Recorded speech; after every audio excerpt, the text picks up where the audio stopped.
Hey guys, it's Chase here. Thanks for coming to my channel. I'm actually going to show you something today that I wanted to show for a while. I didn't think about it when I was cooking that, like making them. I only thought about it after the fact.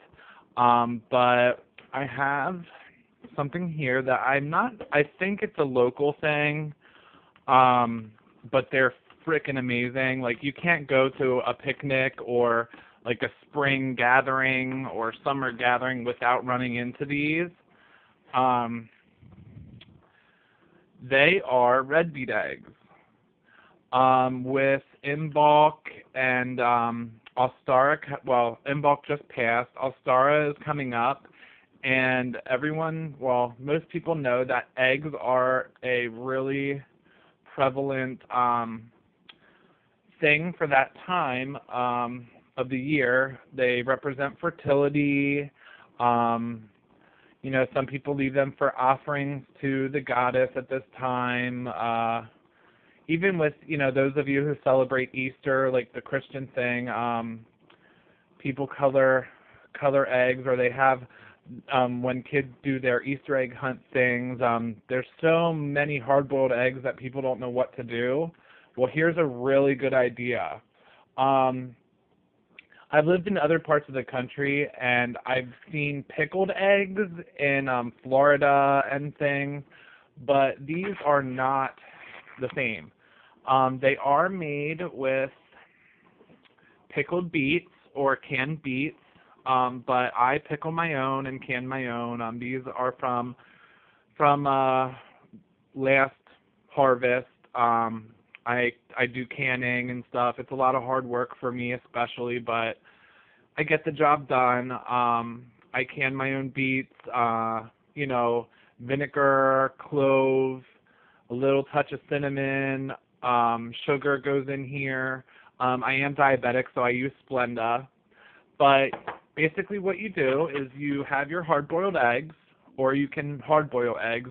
Making hard-boiled eggs is really, really easy. Basically, you put eggs in a pot of cold water. Start with cold water. That's the key. You put them in a pot of cold water. Have it about an inch above the eggs, an inch or two above the eggs. My great-grandmother always said, "This is my apple cider vinegar." I get huge, giant things because I use them for tinctures and stuff, and I always use apple cider vinegar for cooking and all that.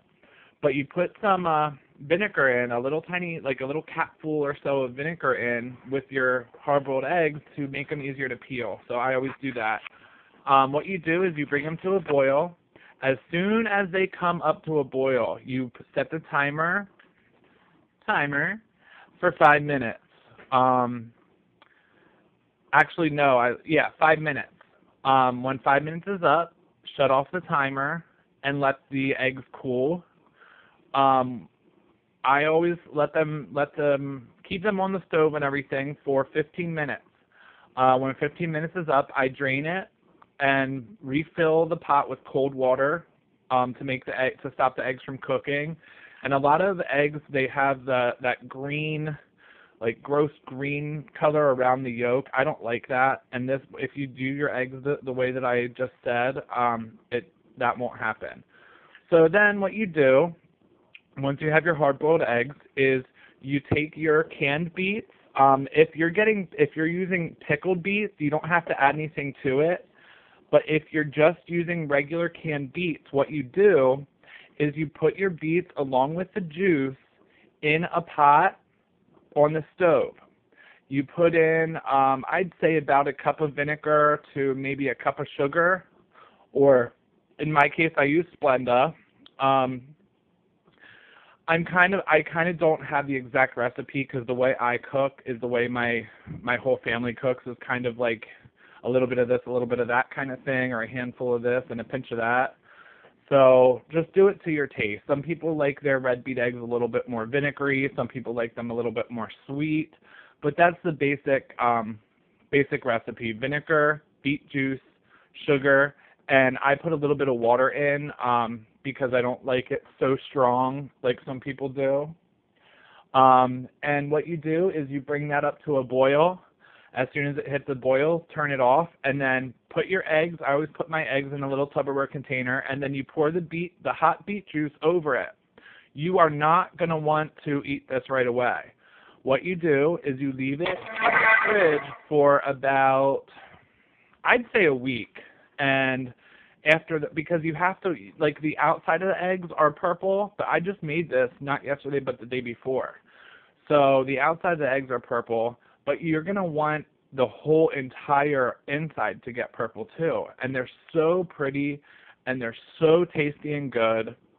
And I kind of just wanted to share this because I know Tequila, Lady Gravedancer, on her YouTube channel, Lady Gravedancer. She has a collaboration channel that she's on called Witches in the Kitchen. It's really, really awesome. You guys should check it out if you haven't. But they need some more videos. The last one was fudge, and then they haven't had an update for a while. So basically, this is some of the stuff that I like to do. I like to incorporate some magic with my cooking, if that makes sense. And this is a very Pennsylvania Dutch thing. Like I said, you can't go to a picnic or a spring, like an Easter dinner or something without seeing red beet eggs. They are so good. And the eggs, symbol of fertility, of new beginnings, a representation of the goddess. So that's kind of why I love red beet eggs. And yep, that's about it. Thank you guys for watching, and like I said, check out Witches in the Kitchen. It's really, really fun, and yeah, thank you. Blessed be everybody.